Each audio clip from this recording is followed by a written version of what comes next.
बिस्बो को सब्सक्राइब करें और इस बेल आइकन को दबाएं और घिसी पिटी खबरों को देखें मजेदार कहानियों में। आज जो कुछ भी ईरान में हो रहा है उसे हम फेमिनिस्ट मूवमेंट नहीं कह सकते, नहीं, क्योंकि अगर ये आंदोलन सिर्फ उनके बाल दिखाने की आजादी के लिए होता तो सुनिए कि ईरान के पूर्व शासक रेजा शाह पहलवी ने 1936 में फरमान द्वारा हिजाब पहनने पर प्रतिबंध लगा दिया था। कशफ हिजाब, अनावरण। फिर भी उनके बेटे मोहम्मद रेजा पहलवी का तख्ता पलट किया, उसके क्रूर गुप्त पुलिस सावक समेत। 1979 की जन क्रांति में जब धार्मिक दक्षिणपंथी और वामपंथी युवाओं ने मिलकर मुल्लाओं को आगे बढ़ाया, लेकिन अफसोस कि उन्होंने सिर्फ एक निरंकुश तानाशाह को बदलकर एक कट्टर तानाशाह को अपनाया। एक कहानी जो अरब दुनिया में आम है, क्योंकि ट्यूनीशिया के अलावा बाकी अन्य देश का हाल अरब स्प्रिंग आंदोलन के बाद बदतर हुआ है।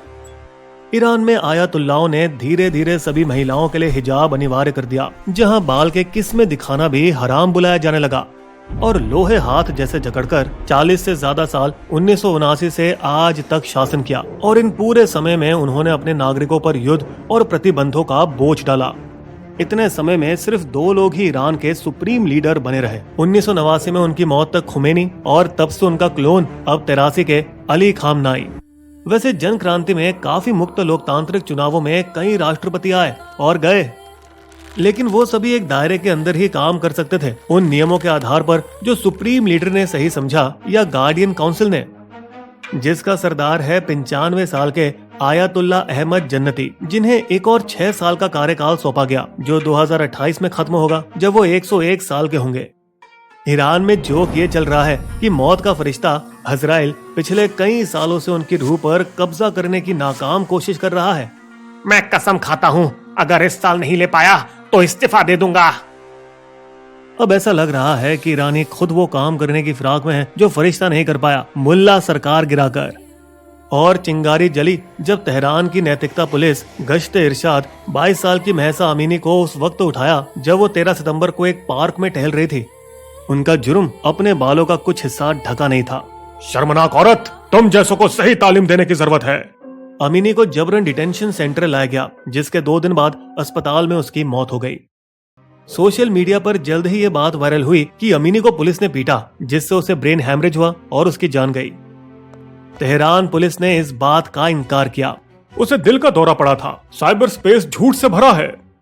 यहाँ तक कि उनका डिटेंशन सेंटर में अपने आप गिरने तक का वीडियो जारी किया, लेकिन ईरान में कोई ये बात मानने को तैयार नहीं था, और महिलाएं जो हमेशा सरकार की निशाना बनते आई थी, तंग आकर गुस्से से उठ खड़ी हुई। गुस्सा तेहरान के विश्वविद्यालयों से लेकर उत्तर पश्चिम ईरान के सकेस के दूर दराज कुर्द शहरों तक फैला, जहाँ से अमीनी थी, और यहाँ तक कि मशहद और कौम के धार्मिक शहरों में भी, जो ईरान के शिया पादरियों का ऐतिहासिक हेडक्वार्टर है। अपुष्ट रिपोर्टरों ने तेल कर्मचारियों को चिल्लाते दिखाया, death to the dictator Khamenei, एक नारा जो ईरानी खास तौर पर अमेरिका और इजराइल के लिए रिजर्व करते हैं। तेल कर्मचारियों का आंदोलन में शामिल होना महत्व रखता है, क्योंकि इन्हीं लोगों ने बाजार व्यापारियों के साथ 1979 क्रांति में अहम भूमिका निभाई शाह को गिराने में। दूसरी ओर जवान बहादुर लड़कियां खतरों को नजरअंदाज कर रही हैं। कुछ ईरानी महिलाओं ने बेल्ला चाव का फारसी वर्जन गाया,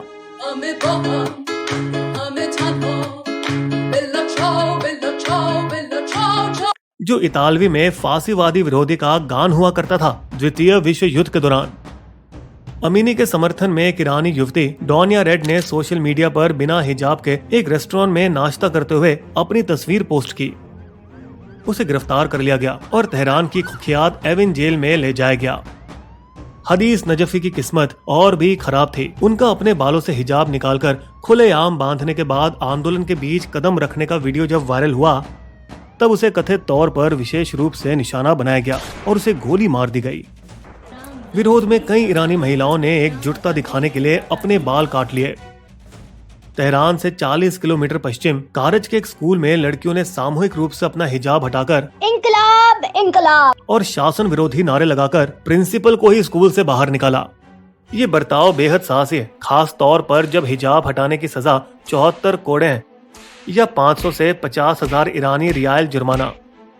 लेकिन 15 साल की असरा पनाही ने अपनी जान की कीमत दी, सुरक्षा बल की पिटाई खाकर जब वो आंदोलन से वापस लौटकर अपने स्कूल जा रही थी। एक और झूठ भरे बयान में सरकार ने कहा कि उसने खुदकुशी कर ली। साहस की टंकी तो फुल है, मगर क्या इस बार नतीजा पिछले आंदोलन से अलग होने की उम्मीद है? दिसंबर 2017 में एक युवती ईरानी महिला वीदा मोवाहेड तेहरान के रेवोल्यूशन स्ट्रीट पर भीड़ के बीच एक मौन एकांत विरोध प्रदर्शन किया। उसका वीडियो तुरंत ईरानी सोशल मीडिया पर वायरल हुआ, जिसके बाद कई महिलाओं ने बगैर मिले जुले कॉपी कैट नकल की। विदा को गिरफ्तार किया गया और साथ ही 35 अन्य महिलाओं को भ्रष्टाचार और प्रोस्टिट्यूशन को उकसाने के आरोप में। मुखर निर्वासित अमेरिकी ईरानी कार्यकर्ता और पत्रकार मसीह अली नेजाद ने सीधी बात की। हिजाब वो औजार है जिसका इस्तेमाल हुकूमत महिलाओं और उनके जरिए ईरानी बिरादरी को कंट्रोल करने के लिए करती है। नवंबर 2019 में भी पेट्रोल की कीमतों में अचानक वृद्धि पर विरोध को मजबूती से कुचल दिया गया था।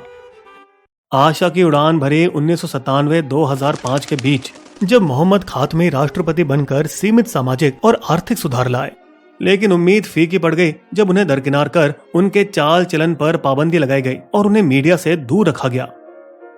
इसी तरह 2009 के चुनावों में हारे उम्मीदवार मीर हुसैन मौसवी और मेहदी करौबी को एक दशक से ज्यादा वक्त तक नजरबंद रखा गया। जन्नती की अध्यक्षता वाली ईरान की अभिभावक परिषद ने 2016 में लगभग आधे उम्मीदवार और 2020 के संसदीय चुनावों में 90 सांसदों को बहुत उदार होने की वजह से अयोग्य घोषित कर दिया, जिसका असर ये हुआ कि प्रदर्शनकारी बिना नेता के रह गए।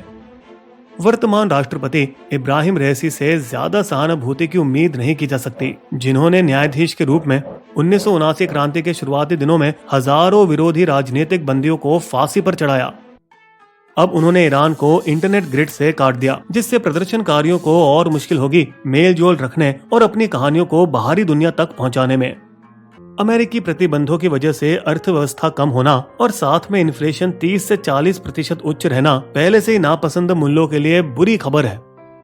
जिस देश में 90% महिला साक्षर हैं, वो देश सिर्फ 14.2% महिलाओं को काम दे पाती है, वो भी सिर्फ 4 क्षेत्रों में: बैंकिंग, नर्सिंग, शिक्षण और ब्यूटी पार्लर, जिसकी वजह से ईरान मध्य पूर्व में दूसरा सबसे बड़ा सौंदर्य बाजार है और दुनिया का 7वां सबसे बड़ा सऊदी अरब से पीछे। लेकिन वे अब कॉस्मेटिक बदलावों से खुश नहीं होंगे। वे लड़ रहे हैं अपने खुद के एक फारसी स्प्रिंग के लिए। क्या ये आएगा? बिस्बो की शायरी। महिला हो गई खड़ी कट्टरता के खिलाफ, चीख चीख अन्याय पर मांग रही हैं जवाब। धर्म नाम पर हो रहे उन पर अत्याचार, खुलकर जीने के नहीं उनको है अधिकार। कट्टरपंथी सोच से कब उभरेगा ईरान? युवा शक्ति ने भी ली है आर पार की ठान। हमारे वीडियो कंटेंट के सोर्सेस आपको डिस्क्रिप्शन में मिल जाएंगे।